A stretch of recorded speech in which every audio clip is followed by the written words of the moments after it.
Unsolved Mysteries is a documentary show that has solved 10 major cases over the years. It has aired on networks like NBC, CBS, and Netflix.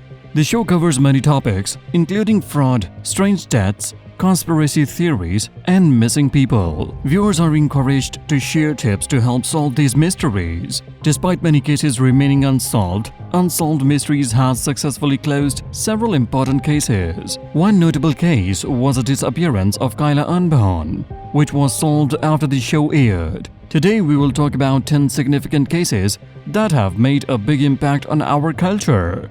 But first, please subscribe to the CineWizard and click the notification icon. But at least justice will be done, and I think we'll all be able to go on with our lives. Unless it could be shown that he actually died of that or it was some kind of a contributing factor to his death. Elizabeth Carmichael created a fake car called Dale. During the 1973 oil crisis, she claimed it had 3 wheels, cost less than $2,000, and could go 60 miles per gallon. She even said it could crash into a wall at 50 miles per hour and survive. Elizabeth formed the 20th Century Motor Car Corporation and made $3 million before the car was even built. Detective Bill Hall found out the car was a scam. Elizabeth fled to Texas and later to Miami, but she was caught and arrested. It was also discovered that she was originally named Jerry Dean Michael and was wanted by the FBI.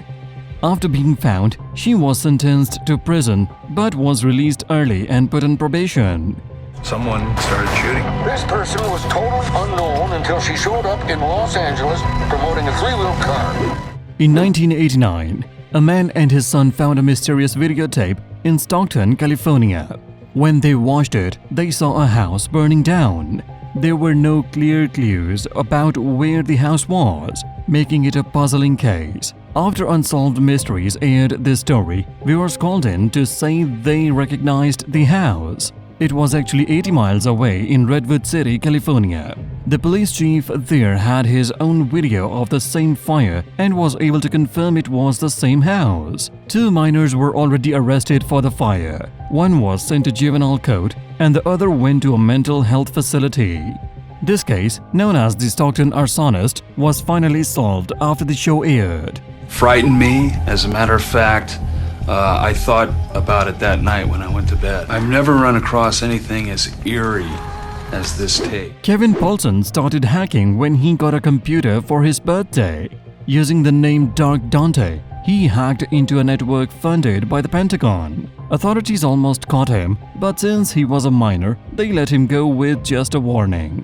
He continued hacking for years. In 1988, Kevin didn't pay rent on his storage locker. When the owners emptied it, they found stolen telephone equipment and called the police. This led to a bigger investigation. Kevin was involved in wiretapping and hacking the US Army's network for classified information. After Unsolved Mysteries aired this case, viewers tipped off the FBI and he was caught. He went to prison but later changed his ways. Now Kevin works as a journalist and helps catch criminals online. Patty and David Stallings took their baby, Ryan, to the hospital on 9th July 1989 because he showed signs of poisoning. Doctors suspected Patty has poisoned him, so they were not allowed to take Ryan home and could only visit him under supervision. A few weeks later, Patty visited Ryan, and 3 days after, he was rushed back to the hospital with the same symptoms. Sadly, Ryan did not survive. Patty was charged with his murder despite insisting she was innocent. Later, Patty had another baby, David Jr., who showed the same symptoms. Doctors found he had a rare genetic disorder called MMA, which was likely the real cause of Ryan's illness. After this aired on Unsolved Mysteries, doctors supported Patty's innocence and she was released and reunited with her family. Unless it could be shown that he actually died of that or it was some kind of a contributing factor to his death. On 24th August 1978, Larry Dickens was visiting his mother, Dorothy Lang, in Pasadena, Texas. While mowing the lawn, Dorothy saw a man behaving strangely around some children. The man, Edward Harold Bell, was naked from the waist down. Dorothy called the police and Larry confronted Belle to protect the kids. Belle pulled out a gun and shot Larry 4 times. Dorothy tried to help her son, but Belle went back to his car, got a rifle, and shot Larry again, which his sister witnessed. Belle was arrested but later escaped on bail and vanished. After Unsolved Mysteries aired, viewers recognized him in Panama.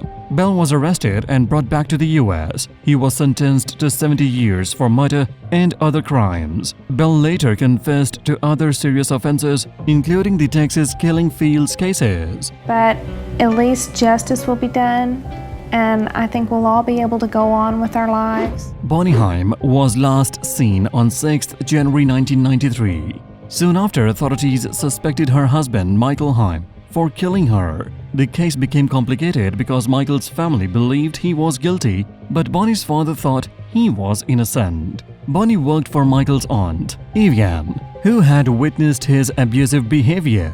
On the night Bonnie disappeared, she was supposed to meet Evian but suddenly cancelled. Her car was later found near the Jacksonville airport and her purse with cash and documents inside was found in a dumpster. This suggested she might have been planning to leave. Their 3-year-old son Aaron witnessed the murder but was not believed until 2014 when he found his mother's remains in the backyard. Michael Haim was convicted and sentenced to life in prison. Mia Zapata was a talented musician and part of the band The Kids. On 7th July 1993, she was last seen at 2 a.m. Just an hour later, her body was found a few miles away. Mia had been sexually assaulted, beaten, and strangled. Detectives struggled to find evidence because she was found far from where the crime happened.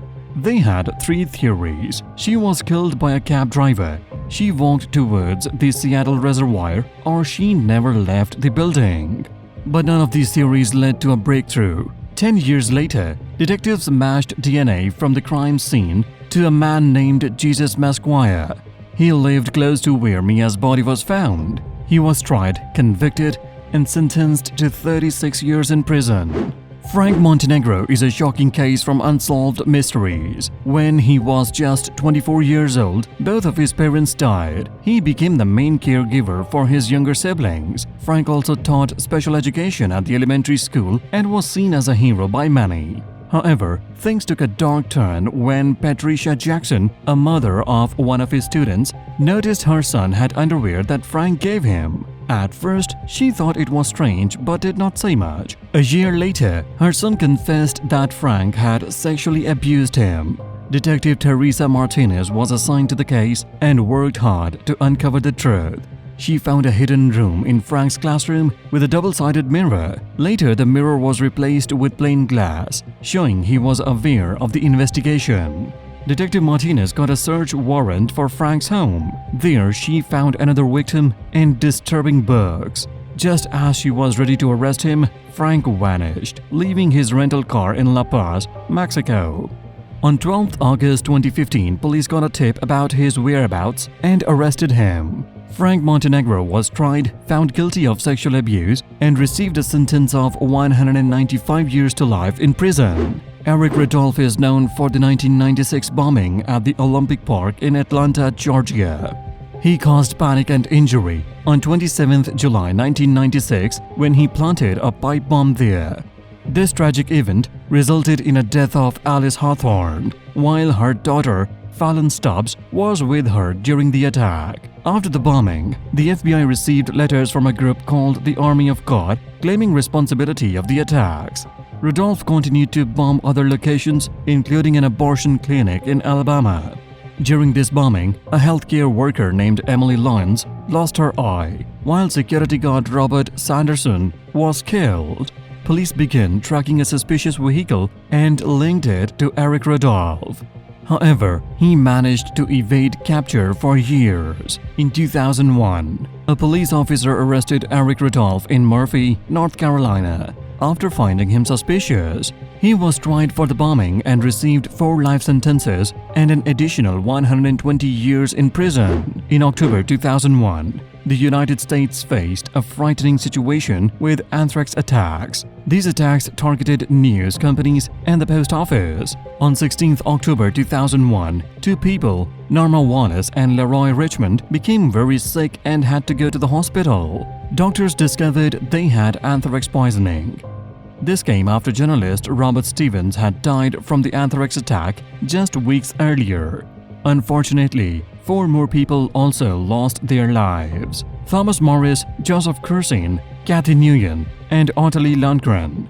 The person behind these anthrax attacks sent clues to news stations, but this did not help find him. It wasn't until after his death that the FBI revealed the culprit. On 27 July 2008, scientist Bruce Ivins died from a drug overdose. The FBI announced that Ivins had been responsible for the anthrax attacks. It remains unclear why he targeted journalists and postal workers, but it may have been linked to his beliefs about free speech.